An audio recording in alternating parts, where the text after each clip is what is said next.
Assalamualaikum warahmatullahi wabarakatuh. Pemecatan Laksamana Soekardi dan Jusuf Kalla oleh Gus Dur berdampak panjang. Hampir seluruh media massa saat itu menyalahkan tindakan Gus Dur.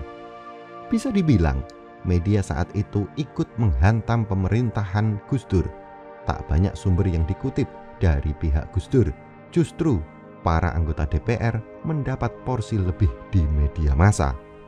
Merasa gusar dengan pemberitaan, Gus Dur mengungkapkan bahwa kegaduhan politik tersebut berasal dari sisa-sisa kekuatan rezim Orde Baru yang tidak suka dengan kebijakannya.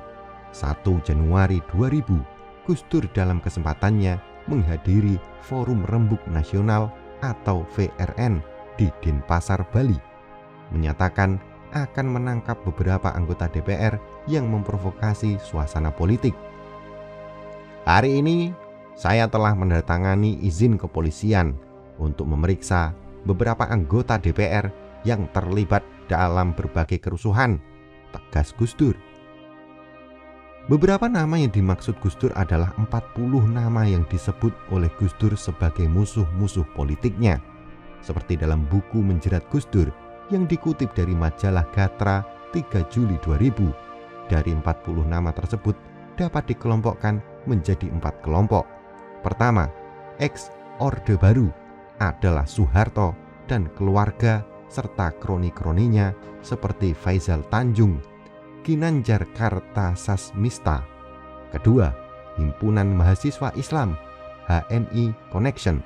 Terdapat 10-15 nama seperti Fuad Bawazir, Akbar Tanjung, dan Ahmad Tirto Sudiro. Ketiga, kelompok pro Habibie seperti Wiranto.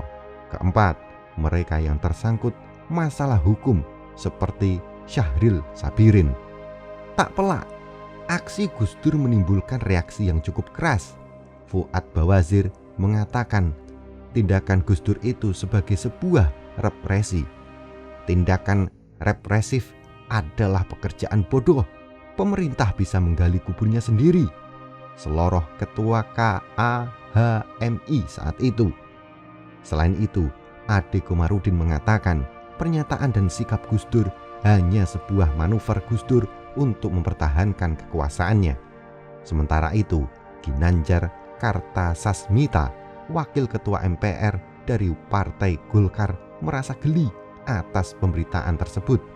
Ginanjar membantah ingin menjatuhkan Gus Dur, meski dalam beberapa diskusi diakuinya memang ada wacana untuk menjatuhkan Gus Dur.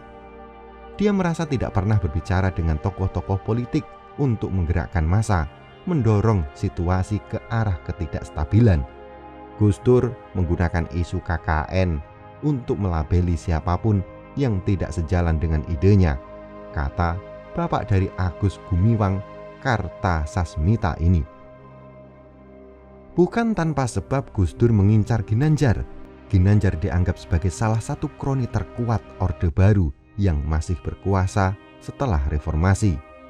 Jeffrey A. Winters mencatat bahwa Ginanjar merupakan anggota tim 10 yang merumuskan dan mengendalikan kebijakan perekonomian domestik pra-era booming minyak pada tahun 1978.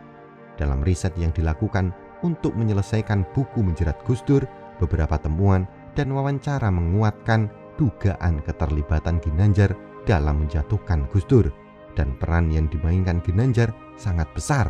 Hanya saja Ginanjar tidak merespon permintaan untuk memberikan klarifikasi. Hal ini menunjukkan sulit dan rumitnya menjalankan pemerintahan di era transisi. Gus Dur tak hanya memiliki tugas untuk menjaga persatuan, menguatkan ekonomi, tetapi juga harus melawan kekuatan Orde Baru yang memanfaatkan reformasi untuk kembali berkuasa. Bagaimana tanggapan Anda dengan video ini? Silakan sampaikan di kolom komentar. Jangan lupa untuk melihat dan menonton video lainnya di KKW Channel edisi Humor Gus Dur. Jika Anda rasa video ini bermanfaat, silakan like, subscribe, dan bagikan ke seluruh jaringan yang Anda miliki. Allahu a'lam bishawab. Wassalamualaikum warahmatullahi wabarakatuh.